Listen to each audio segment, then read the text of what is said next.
Bonsoir à tous, voici les principales informations de ce dimanche 4 avril 2021.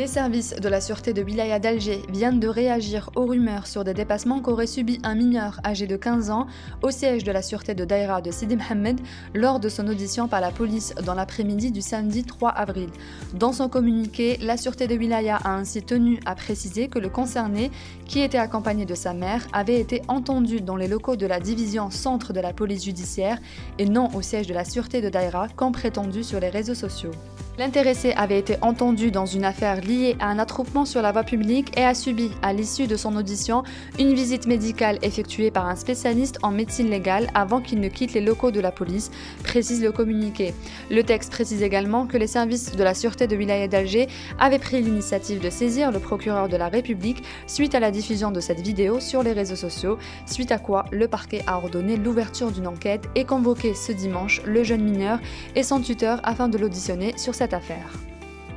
Le directeur de l'organisation des marchés au ministère du Commerce, Ahmed Mokrani, a fait état hier de l'importation avant le Ramadan de quelques 2500 tonnes de viande rouge congelée d'Espagne qui s'ajouteront aux grandes quantités de viande fraîche provenant de 4 wilayas de l'extrême sud algérien. Dans une déclaration à la presse, Mokrani a précisé que la quantité de viande importée d'Espagne a été acquise auprès d'investisseurs algériens possédant des abattoirs en Espagne, ajoutant que l'importation de ce quota complémentaire à l'occasion du massacre a été décidé par le président de la République, Abdelmadjid Tebboune.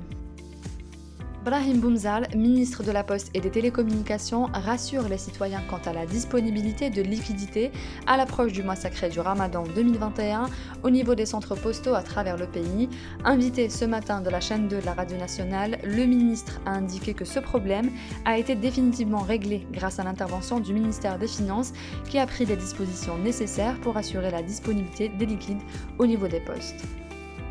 Le tribunal de Tipaza a décidé ce matin, dans le procès de 26 accusés poursuivis dans le cadre d'une affaire de corruption concernant l'entreprise de gestion touristique EGT de Tipaza, de rendre son verdict le 18 avril courant. La défense de la partie civile représentant le ministère du Tourisme a demandé l'équivalent de 2 milliards de dinars de dommages et intérêts au profit de l'EGT, relevant du groupe Hôtellerie, Tourisme et Thermalisme HTT. Le procureur de la République près le tribunal de Tipaza a requis 2 à 7 ans de prison ferme contre les 26 accusés impliqués dans cette affaire dont le procès avait débuté samedi et avait pris fin ce dimanche.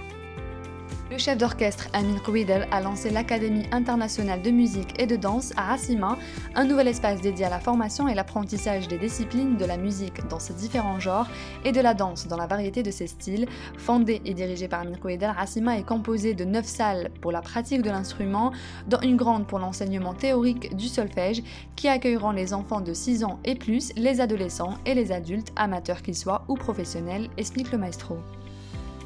L'entente de Sétif a été battue par Enimba 2-1 au Nigeria en match de la 3e journée de la phase de poule de la Coupe de la CAF, une deuxième défaite consécutive après celle subie au Caire devant les Libyens de Benghazi 1-0. Dimanche 11 avril, le SS accueillera les Nigérians pour la 4e journée avec comme objectif vital remporter la première victoire pour rester en course pour la qualification.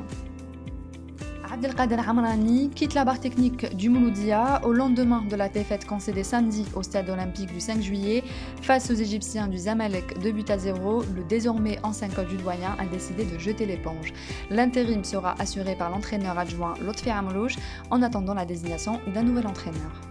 C'est la fin de ce journal, merci d'avoir suivi. On se retrouve demain à la même heure sur notre page Facebook.